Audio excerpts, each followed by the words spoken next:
welcome to this week's episode of National Geographic. This week we are in Australia and today we're going to be discussing foraging behaviour and predator avoidance in the dugong.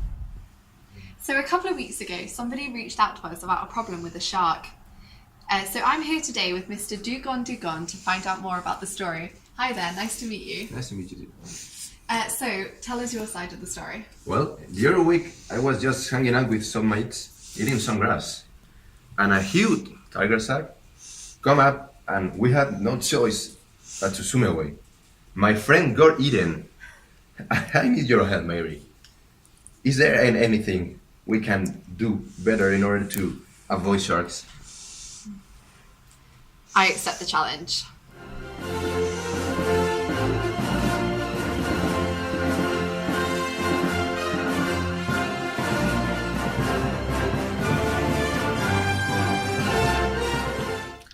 So after speaking to Dugong, I've realised I'd really like to help. So I've started by doing a bit of research and I found a couple of experts that we're going to go and speak to.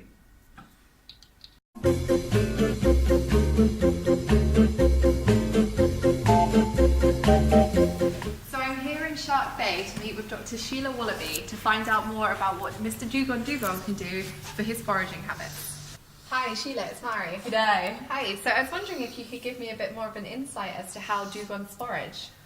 Sure. So I'm Sheila. I'm a marine biologist. I work in Shark Bay in Australia. I work closely with dugongs. Dugongs are less agile and slower moving than other marine mammals, and because they can't make speedy escapes, they instead exhibit avoidance behaviours. When they feel threatened, the dugongs can stop foraging and shift feeding grounds. They will move to other microhabitats that provide a safer environment from species such as tiger sharks. When sharks are more abundant, dugongs are known to stick to foraging in deeper water where grass quality may be lower. They are also observed only grazing from the edges of feeding grounds in response to more predators. We think this is because it allows them easier escape routes to avoid sharks. Dugongs primarily use a foraging strategy called the cropping tactic, in which they visually scan regularly while they're grazing seagrasses. But sometimes they use the excavation tactic, in which they don't use regular visual scans. This allows them to access the nutritious rhizomes of preferred tropical seagrass species in months when the tropical species are more abundant, which is February through May. During these months, the time dugongs allocate to excavation is inversely proportional to shark abundance rather than the availability of the seagrass species. Thank you so much for that information, it's going to be great help. No bother, cobber. So that was great information, but it still hasn't answered the question as to what Dugong can do about this predator issue. Hi, Dr. Siren. Hello. Hi, Mari from National Geographic. How you doing? Hi, yeah, I was just wondering if I could ask you a few questions, if you have some time. Yep, just finished the presentation now, as you can see. I'll do that. Oh, it looks fantastic. I'm sad I missed it. So firstly, how do dugongs manage their avoidance behaviour? Well, it's a really interesting question because they have to manage the risks they have, which is obviously predators and death, with finding the best food. So they don't always get the best food because of this, so they actually manage to supplement their diet with invertebrates sometimes, even though they're herbivores. Interesting. Yeah, I did actually. Could this behaviour be changed? I mean, I'm talking about Mr. Dugong, he's being eaten. Well, that's hard to say because the predator-induced movement of the dugongs means that they move between microhabitats. So this means that it changes the plant communities when they do this. So this could play an important ecological role, but we don't know too much about what that would impact on have. So probably not. Brilliant. Thank you so much for your time. No problem. Nice to meet you.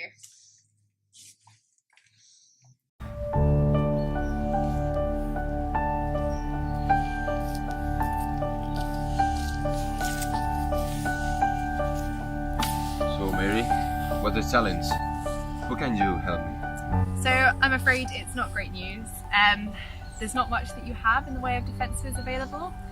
So I'm afraid you're just going to have to keep doing what you're doing and just keep avoiding those predators.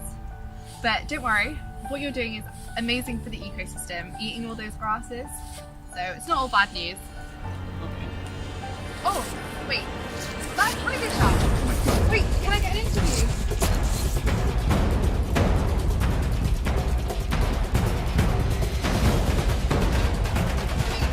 Tiger shark, can I get an interview? No comment. Please, just a minute. No, sorry, I'm really busy. but I'm doing a documentary about the predation of dugongs, and I was speaking to Mr. Dugong back there, and Hey, dugong, you say? yeah, he's just right over there, Just where? Right over there? behind that tree. Just give me a minute.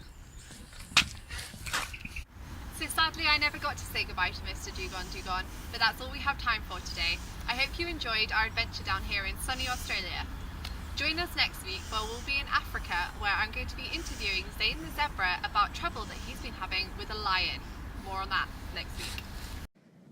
If you're a dugong and you've been affected by any of these issues discussed here today, then call our hotline on 0800 333 444. Calls will be charged at your standard network rate. Terms and conditions apply.